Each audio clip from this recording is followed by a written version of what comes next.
Hello, and welcome back to InfoSec World 2024. Cyber Risk TV is streaming live from the expo floor in sunny Lake Buena Vista, Florida. We are excited to be here celebrating the 30th anniversary of InfoSec World. I'm your host, Mandy Logan, and today I'm joined by Amy Bogac, who is the CISO at Elevate Textiles. And today we're talking about human resiliency through the perfect storm of CISO and individual life realities. Amy, I am so honored that you are here today. Go ahead. Yeah, Mandy, thank you so much. I admire you as well, and I am really, really grateful for the opportunity to chat. I agree. I think this is such a brilliant time, and I'm glad that they're coming together, especially with the information that you want to share. Do you want to speak briefly about the fireside chat that you had earlier? Yeah, right now I am spending some time sharing with the cybersecurity community what I think is the importance of resilience and human resilience in particular. We spend a lot of time focusing on the technologies, and this is an amazing expo that we're sitting amongst with really great and innovative solutions for any number of security problems that we have to engineer for. But there's not a lot going on right now out there about the human factor and what it takes to really be innovative or even just resilient in how we lead our teams through crisis, how we lead ourselves through crisis, how we plan for things like a black swan event within a black swan event, and how you come out the other side. And I like to share at least some of the things that I've gone through in the past year for how I got to here today, because it was a lot of trial and error, a lot of great community engagement, and if I can help give back or prepare somebody for an event that they may have to deal with in their future, that's my goal, is just to try and help people know that when bad times hit, there are a lot of us out there to help support you through it, and just to know that people are not alone and leaders are not alone, because it can feel very lonely when you're the cyber leader after a major event. I feel like that deserves a deep breath because that, absolutely. Um, Not only is going through a major cyber event, like you said, it's technical. There is much outfall. There are reverberations through your company, your team, yourself, your family, the community at large perhaps, and it may be ongoing for many years, which is not unlike the impact as a human that we go through with having to cope with the loss of a loved one, a massive life change, or some type of huge betrayal. And yet, oftentimes, it's looked at, well, this is just business. This is just, you need to keep it going. Life is moving on. The attackers are out there. The nefarious individuals are coming. They're still here. They're still looming. So, with that said, will you please take me back then about a year and a half ago, however you prefer, to the thread of something that you feel has brought you to here, to this moment today? Sure. Yeah, it's been a roller coaster of a few years for me. I think we're all human, and we all understand that you give 100% of yourself to your work, right? You show up every day, you give 100%. In cybersecurity, you really focus on giving everything to your program, right? It's just who we are as cyber leaders, right? We may not be first responders in a traditional sense. We're not policemen or firefighters, but we absolutely come to this role to protect the companies that we work for, right? To protect the brands. I used to say that was one of my personal brand, is I love protecting legacy brands, because every company I have worked for is over 100 years old. Fascinating. And when you have that legacy and you step into a CISO role or any security leader role, you feel an obligation to protect that legacy. And so you give so much. And when you're in the middle of an event, number one, you go through kind of the valley of death of emotion, right? You're like, oh crap, there was a blind spot in our program. Even great programs can have bad days. You are taking care, because you're a good leader, you're taking care of your people, you're taking care of yourself last, and hopefully, like me, you have an amazing spouse or loved one in your family that understands operations and hands you food every 6 hours.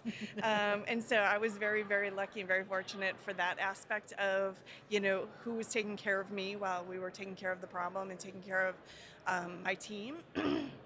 And it was really, really hard to get people to step back.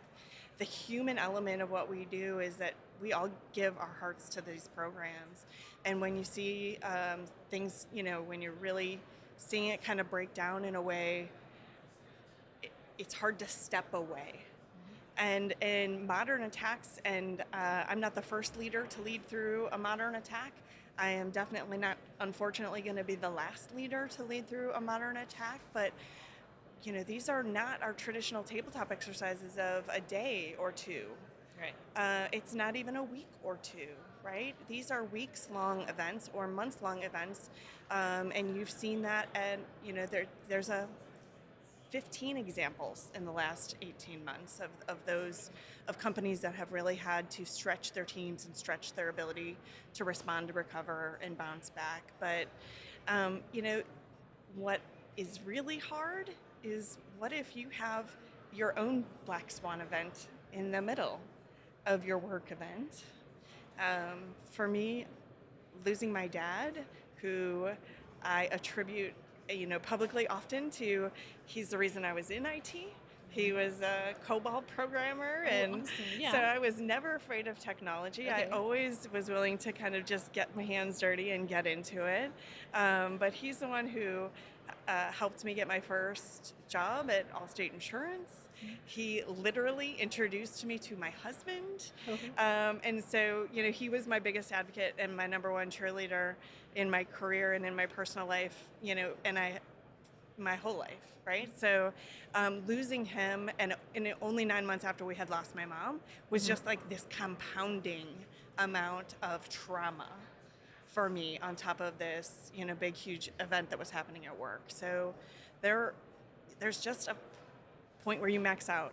You just get to a place where there is not enough emotional intelligence in the world for any one human to be able to kind of move forward without taking a break and stepping away.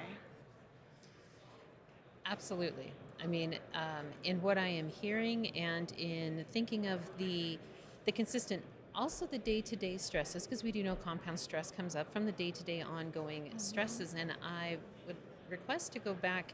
Is there a time that you can pinpoint that you went from, let's call it normal, excited, and proactive vigilance with your job, to it becoming the ongoing daunting hypervigilance that then slowly erodes your physical abilities to continue with anything else? I don't know that I can pinpoint that exactly, because I was raised in a competitive nature, right? I played competitive sports even into college, and so I feel like I've always had like a higher level of tolerance. And I don't know that that's good. Okay. I don't know that that really served me in the long run, because for me then the left turn, and in my career really hit me twice as hard. I had do a lot of mentoring and helping others with their career planning, and I've always aspired to help people be very intentional. That used to be the talk that I would give, being intentional about your own career development. And for me, it was kind of like a huge left turn, right? Like all of a sudden it just stopped, and the forward momentum was gone. And that was a huge pivot point for me. How do I acknowledge that I have reached this point? It's not a great point to acknowledge. It's not a great point to ever get to. But I don't have any other way personally to operate other than dust yourself off and get back out there. So resilience for me has always just been part of my nature. Here at the conference, I met somebody that I was talking to about, they were here and they really needed their CPE hours for their CISSP. And I even talked about like the first time I took the CISSP, and obviously if I'm saying the first time, that means there was more than once. But I remember distinctly being so disappointed that I did not pass on the first try. I love that they shared with you what your strengths and weaknesses were, and I could immediately turn around and apply like training and learning about what were the areas of weakness that I had that I needed to address so that I could take the test again. And I remember distinctly scheduling the very next test available, and I had to drive from Chicago to Indianapolis for the test, but I was going to take the very next test available. And, so to me, that was also resilience. Like when you put your heart and soul into something, the minute you can look up and breathe and turn around and restart that journey, that's kind of how it went for me. So, I enjoyed the community over the past year. I live in North Carolina now, so the CISO community, primarily in Charlotte or the Greater Triangle area, has been a huge part of my healing and growth. Tons of therapy, grief therapy, really understanding that I wasn't going to get to what was next for me until I was okay again. Okay. And that's kind of the journey I've been on. Isn't it interesting how often we focus on technology, we focus on the networks, and though we are, say there is a major outage, something is down, and all efforts and resources go to bringing it back up, but until it's back up, you're not going to expect that the network traffic is going to be as it had been before that. Mm-hmm. With ourselves, it's the same thing. Yeah. Being able to process and get your own network traffic back online is not an overnight thing. No. And there's been something throughout my life. I've gone through massive personal setbacks and changes. I too have, part of the reason why I'm here is because of the solace, intelligence, and good-hearted individuals within the security community. Mm-hmm. And many who have such an innate drive toward betterment of society, or else they wouldn't be doing this. Mm-hmm. Very much akin to first responders, as you brought up earlier. Yeah. And I take what you were saying as something that I've held throughout life on, that you need to have an end purpose, not a step-by-step plan in every situation. Mm-hmm. Because if you have a plan, something stops it, most likely you're derailed and you're not going to come back. Right. If you have an overall purpose that you're shooting for, then it will look bumpy, but you will come back. Correct. And is there a part of that you feel for CISOs or any security team bouncing back from a major breach or a major event? What else can you share in your personal hard-earned story on manifesting the universal resiliency inside to deal with the technological impact? Yeah, I think that's where we really need to lean on each other, right? If you don't have personal resiliency as part of your DNA, and even when you have it part of your DNA, you've exhausted all of your EQ throughout these types of events. So leaning on people in your community, people in your circle, and just really asking for help. Finding that strength and I think there's an opportunity to decide, and we all get to do this every day, where do I want to go to work today? Fair. Right? And so when you make that choice and you decide what you want to do next, it's almost freeing and it's part of the healing journey. Instead of mourning what you've lost, being able to kind of look forward to where you're headed is, I think, when you know you've turned the corner.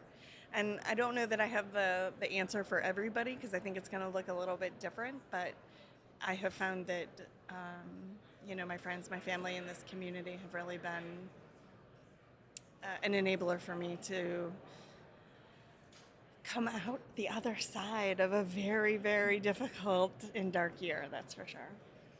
Well, and in a much more simplistic, because we are human. The entire reason that we do all the cybersecurity stuff is still to protect the people. Mm-hmm. We are all still people. This is Yep. why we do this. Yep. So I'm curious, how much has sleep played a factor in recovery? Oh my gosh, I'm a huge fan of the wearable. So I'm doing my, Okay. I'm a huge fan of that self-care component of knowing how you're doing, how your body is reacting to things like stress, and I think that has been an enabler for me for sure. Um, and I do feel compelled that to be authentic to myself, and I shared a lot with the community. I did a lot of mentoring, especially for women in cyber. Yeah. There's a lot of conversation, but there's not enough of us, and that was really a huge part of coming back from my experiences in showing resilience and having kind of the ability to step forward and have conversations like this, Mandy, because I really appreciate it. But it wouldn't be authentic to me and all the women that I have coached and mentored over the years if I just chose to not come back. And I wouldn't make that choice. And I'm grateful for this opportunity to share that message. Thank you very, very deeply. And that brings to mind something about how no matter who you're employed by, you always work for yourself. Mm-hmm.